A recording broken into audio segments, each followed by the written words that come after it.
Welcome to the Lift Oneself podcast, Alfonso. I'm thankful you're here with me. Oh, I'm so grateful. I know we know each other for years and years and years and years. And you have this incredible new platform. I'm excited. Yeah, you got me excited. Good. How's your heart doing? My heart is smooth. My heart is, it beats, I think it beats the way it should. Right. I feel healthier than I ever did, even in my early 20s when I was maybe skinnier.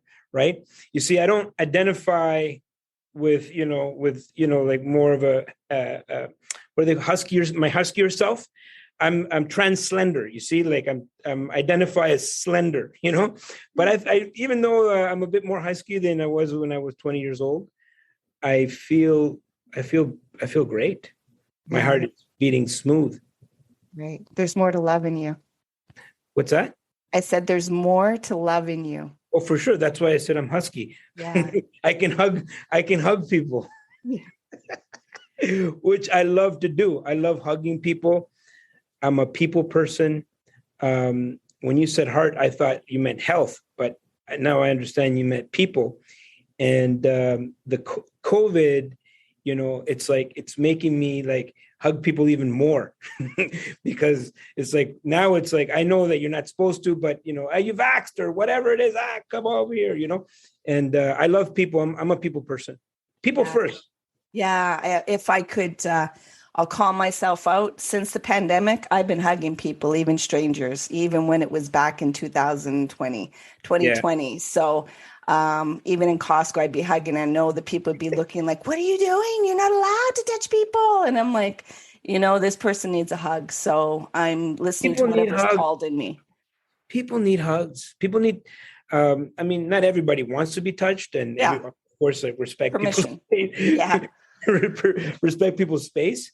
But I personally need the human touch. I think it's important. It's important for health, right, and sanity. And I'm a hugger. I'm a hugger, and like I think people have jumped onto these platforms, and a lot of people like, oh, we're becoming disconnected, right? I think we're becoming even more connected because now with these platforms we can see each other on Zoom, we can connect. We can understand each other. And then the hug, when we see each other, the hugs will be stronger. You see? So we're actually getting closer, I think. Yeah. It's all, I through my life journey, I'm recognizing you always have a choice on how you want to see things. If you want to evilize it or if you want to see the good in it. And it's a mixed bag. There's not one thing that's all good. There's not one thing that's all bad. It's a mixture of both. It's a yin and yang, yet it seems that a lot in the mentality, everybody wants to look for that one solution, that one savior, that one all or nothing. And it's like, that's not what life is. It's a mixed bag. There's all kinds, it's there's mixed. Ups and downs. There's, and I think it's mostly ups, right? I mean, think about, your daily life, right? And like 99% of the things that happen to you are positive. They are. Right. And so like why we only focus on that 1%, that car accident or, whatever it is that happened or is happening in the news, whatever topical thing is happening in the news, that's what people choose to focus on. But they forget about the 99% of the things that are going right in the world and going right in your life right now.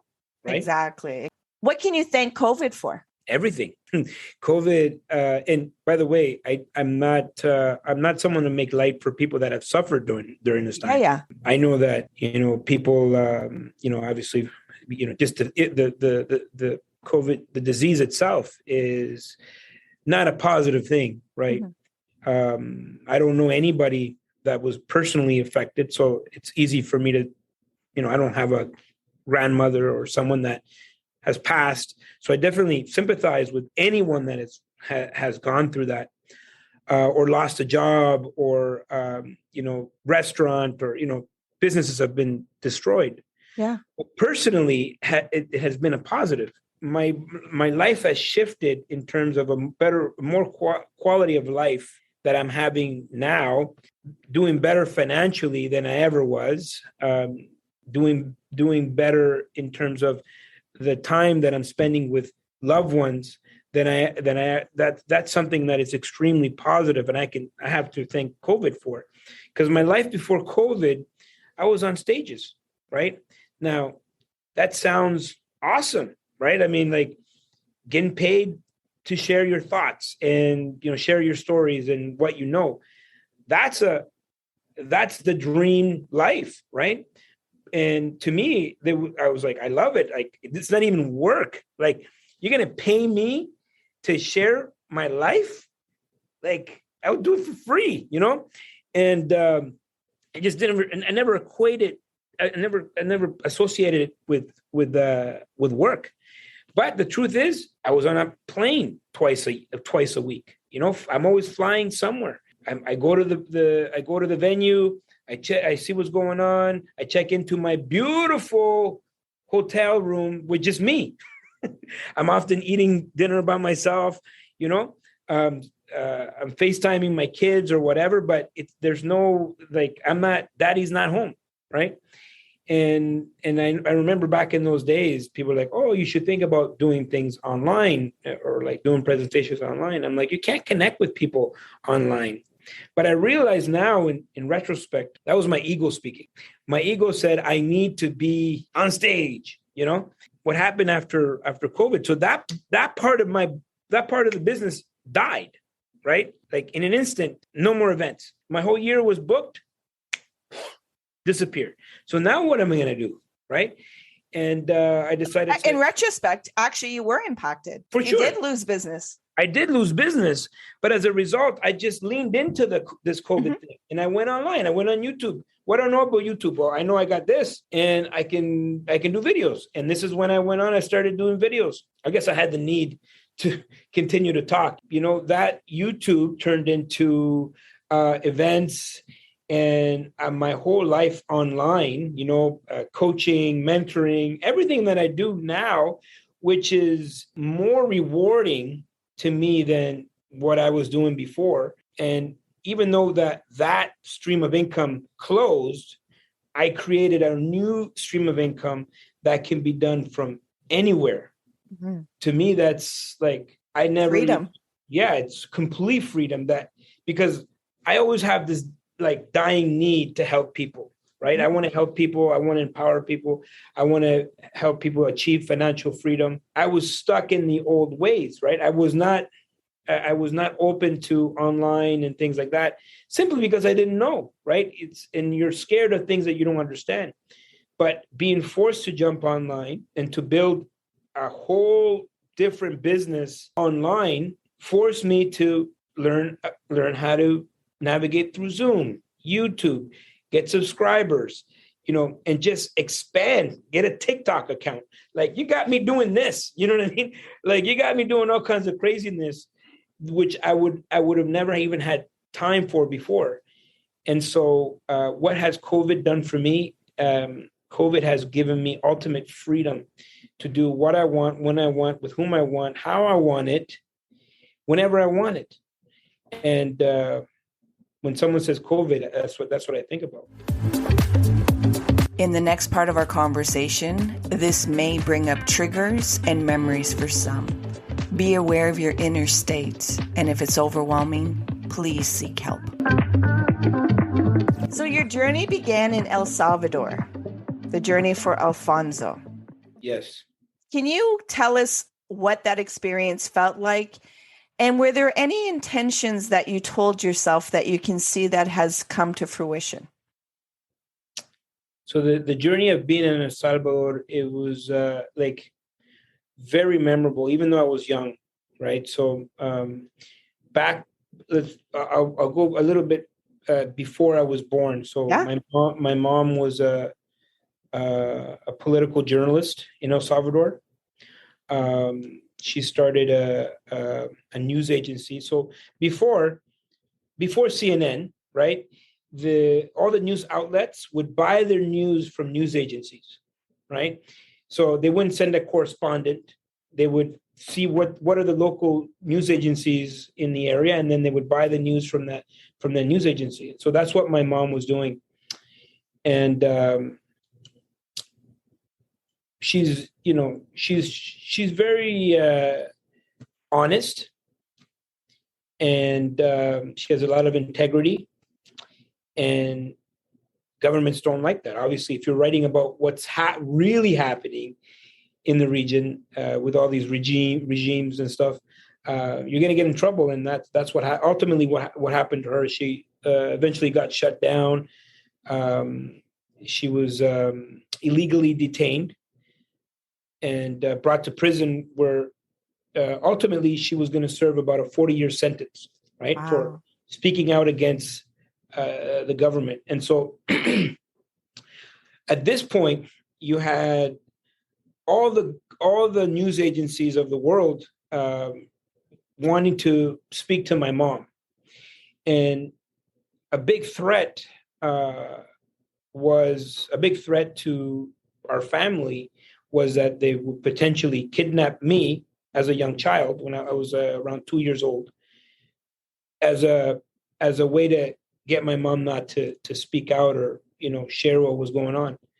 And so my grandparents brought me to their house, and they kept me in hiding for like 3 years. Okay. So I was not allowed outside. I was not allowed to interact with other kids. It was a really interesting time in my life, because when you're a young child and you're on your own, right, you start to develop this incredible imagination. My entire existence was imaginary friends. I had all these imaginary friends, and I created this whole imaginary world. And I think that was really a positive. Like, I don't think many kids would have that experience, right? To develop a heightened level of imagination at such a young age. So eventually, my mom was freed. Thanks to, I don't know if you know the organization Amnesty International. Yeah. So they stepped in, they supported, and so they brought us here to Montreal for what do you call it? Political asylum. Mm-hmm, Okay. mm-hmm. And so when we landed, what we didn't know is that the world was watching. They were right. There was stories. It was in the New York Times, everywhere. And so my mom was now, the second we stepped up off the plane, we were in the Montreal Gazette, New York Times. You might not remember the politics, but the U.S. government was funding the Salvadorian government. Okay. Anybody that was against communism would get a check, right, from the U.S. government. And obviously, you don't want it out there that the government is suppressing their people, right? Mm-hmm. And so they actually sent people to find us here in Canada. So now we're running for our lives in Montreal, right? And I remember I was like 5-6 years old, and I remember I was my mom was like pulling me, right? So imagine you're in a rush to go somewhere, and your parents, like, pretty much they're like dragging you like this, And I remember my mom had this look of fear in her face, right? She was like pale. I remember it was snow. It was snowing, but it was that slushy snow that would just, when it hits you, it just melts. And I remember she was so scared.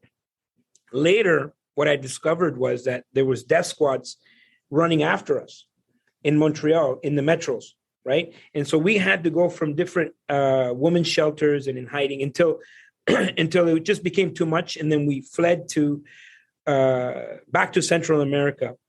And this time we went to where my grandparents are from, Nicaragua. Communist Nicaragua, Sandinistas. And like, my mom worked with the newspaper there. She was a journalist. So now we're in this communist country. Everything is regulated. And then Russia at the time, decides to pull funding from all of their all the countries that were communist that they were supporting. So now there's no food. There's no food. We like, even if you had all the money in the world, you would go to the grocery store. There's not even bread, nothing. There's not even a chicken egg, nothing. And then another war started. So my mom was like, okay, like this is too much. And so now we have nothing. Now we lost the support of the Canadian government because we left. And my mom is like, whoa, okay, we have to make our way back to Canada. And so we went by land, right? Yeah. We hitchhiked all the way to the closest Canadian embassy, which was in Mexico City. So we had to cross, and I don't know if you've seen it in you've probably seen it in movies or whatnot, like this journey that a lot of people from Latin America make, by land, right? And it's dangerous, right, when you get close to the borders, because they know that those are people that are in survival mode. So you're getting robbed, or you're getting threatened, or you're getting blackmailed, and all this kind of stuff. It's really crazy, especially for a single mother. Yeah. Young child, 6 years old, 7 years old. Vulnerability. We had no money, right? We had no money, and so we come up to the border of Mexico and Guatemala. Okay, so now we made it to the border.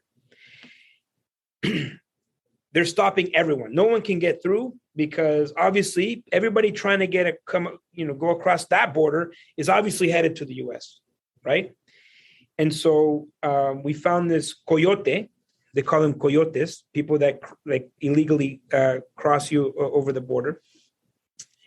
And he's like, "Oh, I can get you over for I don't remember. It's like 200 pesos or whatever." And it was my mom's last 200 pesos. And so the idea is we cross underneath the bridge.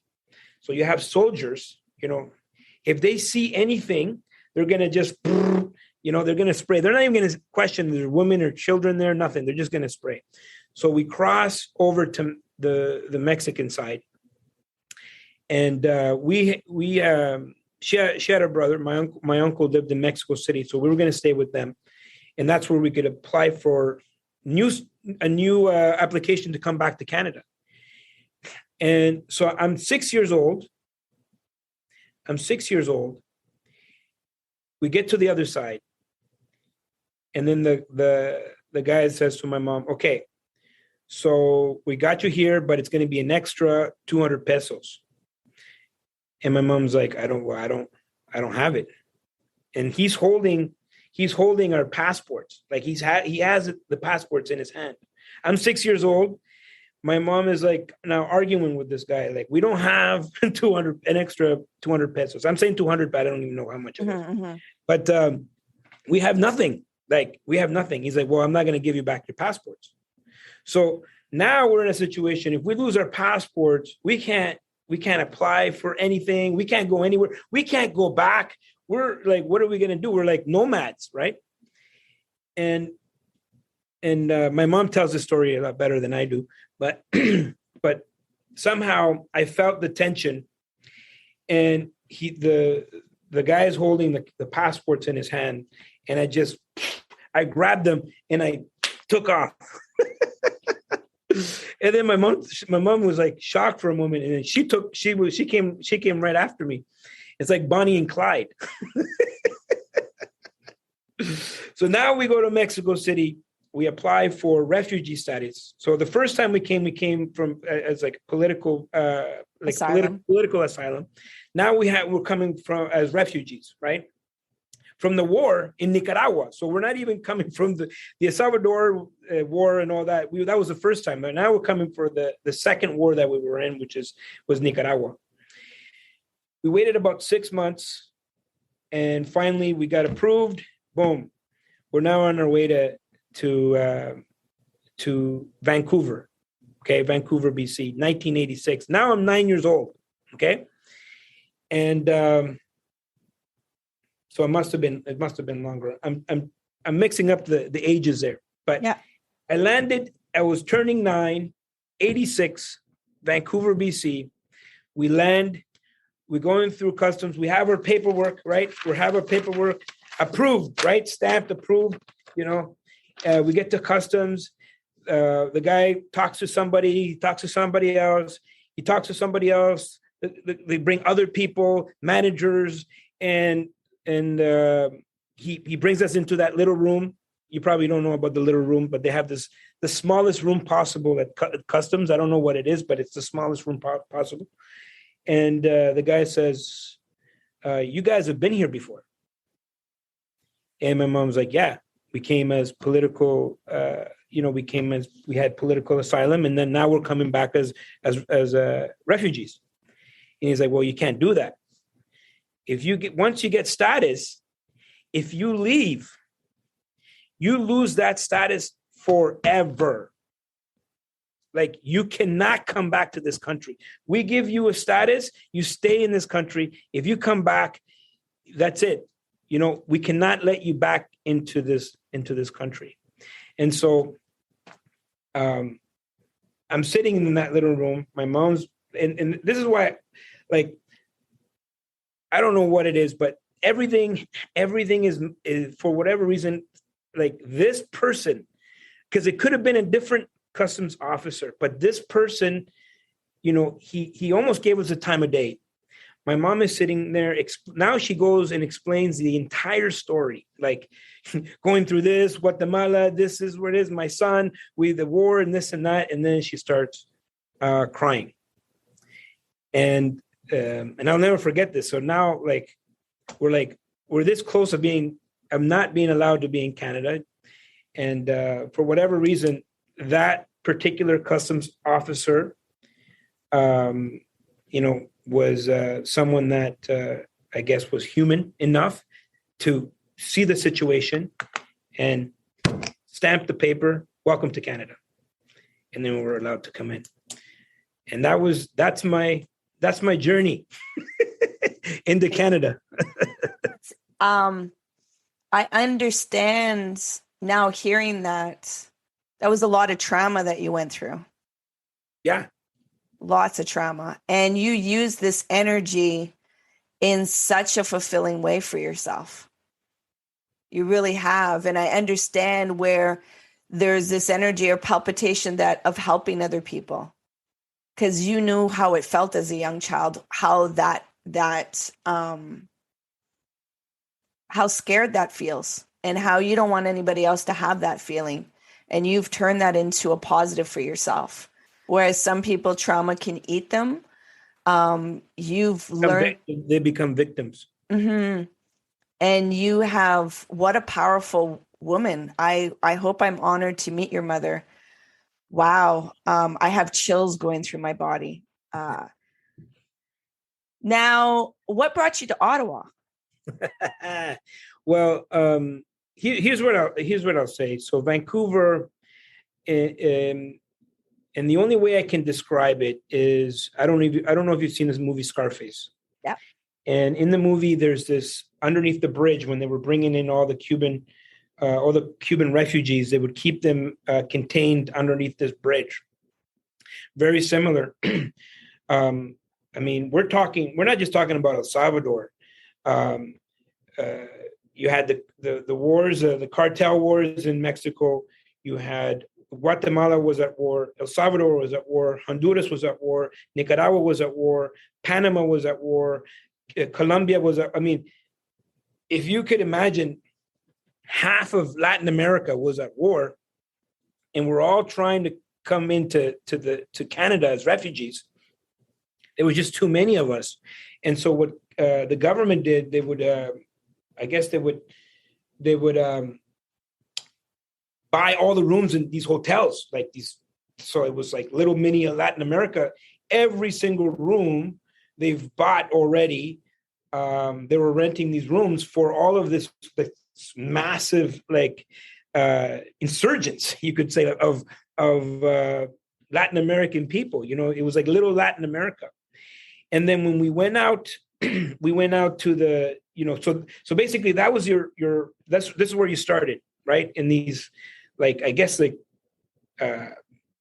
holding place, right? And then there would be people that would speak Spanish, and they could help us find a place to live or whatnot.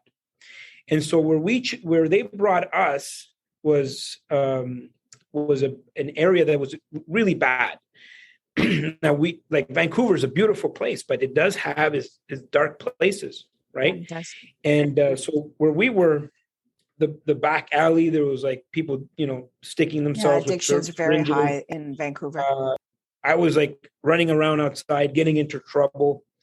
I guess my mom thought that Ottawa would be a place where, I could settle in a little bit, because I was getting into so much trouble already at 9-10 years old. I was just getting in so much trouble. So, nation's capital of Canada, nothing can go wrong there. So that's why we came to Ottawa, right? We came, my mom came she made a sacrifice to restart her life again, to make sure that I would have a better life here. She thought I would have a better life than where I was there in this, surrounded around, like we were still in poverty, but there would be, I guess, less poverty around. Remember, those parts that seem shitty are actually the parts that bring color and vibrance to your life. Every garden needs manure to thrive. I want to ask you about reggae culture. Yes, where we met. Yes. Why the title and why clothing? Why did you bring that to Ottawa? Well, the biggest reason has nothing to do with clothing or fashion. I did fall in love with hip hop. So when I moved to Vancouver, so back home, the only thing we knew was Michael Jackson. Like we could sing Michael Jackson songs. Couldn't even speak English. I mean, this is like Michael Jackson was like, and he was not a breaker, but he would have these like, he was breaking. Essentially, that's what he was doing. And I remember, and this is so close to me now because a few weeks ago I went back to where I grew up in Vancouver. Like I drove out there this summer, and I searched for my old neighborhood, and I went to, so Broadway, which I thought it was Broadway and Fraser where I grew up, but it's actually Prince Edward Street and Broadway. So down the street, they had these skate bowls, and across the street from that, they had this school. And I remember walking the first time I arrived to that neighborhood. I remember walking down the street. I must have been 9 years old, and people had cut out this cardboard, and they were in front of this building, and they had taped the cardboard to the ground, and they were dancing. This is at 1986, if you can imagine. And I was just so fascinated. I was just like, I remember like I was like 9 years old, just sitting all day long. I would go there and watch it. And then I went and bought my first cassette tape, the Fat Boys. And that was my first cassette tape. And then I bought Run DMC. And then I bought Run DMC, LL Cool J. And like, I was like in love with hip hop. It was just like the music spoke to me for some reason, other than other music. I just didn't feel like I connected with it. And so I always grew up a hip hop head, and this is what I knew. Going back to why I opened the business, it was 15 years old. I'd lost my way. I ended up living on the streets, and high school dropout, living on the streets, doing what I had to do to survive, sleeping in banks or whatnot.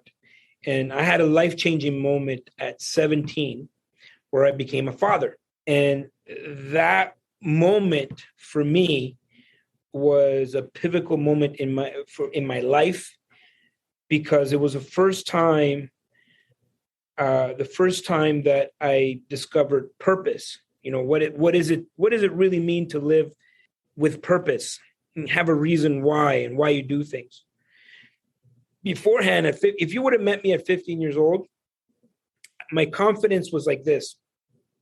I had no belief in myself, very low confidence, very negative. The entire world is against me. But now I have this little baby, right? And they put her in my arms. And now it's like, whoa, like it's no longer about me anymore. It's about this human being. And I didn't have a father, right? So my father was never around.